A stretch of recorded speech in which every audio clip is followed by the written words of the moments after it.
ഇസ്ലാമിൻ്റെ നിയമങ്ങൾ പ്രതിക്കൂട്ടിലല്ല. ഇത് കൃത്യമായി നമ്മൾ മനസ്സിലാക്കണം. പല ആളുകളും മൗലവി എന്നും അതുപോലെ മാസ്റ്റർ എന്നുമൊക്കെ പേര് വെച്ച് ഇസ്ലാമിൻ്റെ വിഷയങ്ങൾ സംസാരിക്കാൻ മുന്നോട്ട് വരുന്ന കാലഘട്ടമാണ്.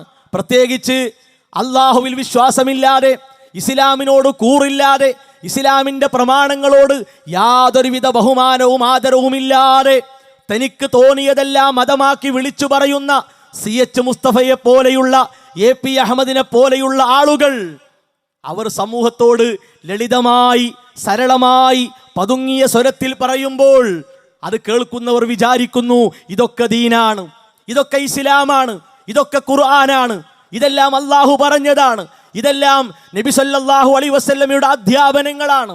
ആ വാക്കുകളിലൂടെ അവർ നേടുന്നത്, അവർ സ്ഥാപിക്കാൻ ശ്രമിക്കുന്നത് അള്ളാഹുവിനെ നിഷേധിക്കലാണ്, നബി സല്ലല്ലാഹു അലൈഹി വസല്ലമയെ നിരാകരിക്കലാണ്, വിശുദ്ധ ഖുർആനിനെ അവഗണിക്കലാണ്, നബിചര്യയെ അവമതിക്കലാണ്, സ്വഹാബത്തിനെ ചീത്ത പറയലാണ്, ഇസ്ലാമിൻ്റെ സുന്ദരമായ തിളക്കമുള്ള പാരമ്പര്യത്തെ തകർക്കലാണ്.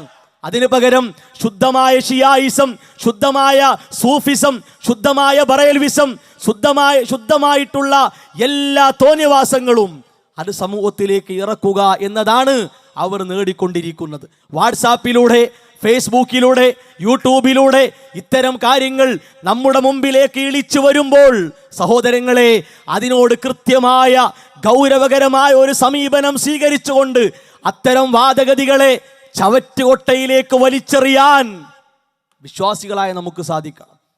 അത് സാധിക്കാതെ ഇതൊന്നും തിരക്കടില്ലല്ലോ, ഇത് കുഴപ്പമില്ലല്ലോ, നല്ല വർത്താനാണല്ലോ എന്ന് കരുതി അവർക്കൊരു ലൈക്ക് അടിക്കാൻ, അതിനൊരു കമന്റ് കൊടുക്കാൻ, അത് ഷെയർ ചെയ്യാൻ നാം മുതിർന്നാൽ നമ്മൾ ഇടപെട്ടതുകൊണ്ട് അത് എവിടെയെല്ലാം എത്തുന്നുണ്ടോ അതിൻ്റെ പാപഭാരം ചുമന്ന് നാളെ അള്ളാഹുവിൻ്റെ കോടതിയിൽ ഹാജരാക്കപ്പെടുന്ന അവസ്ഥ ഉണ്ടാകും.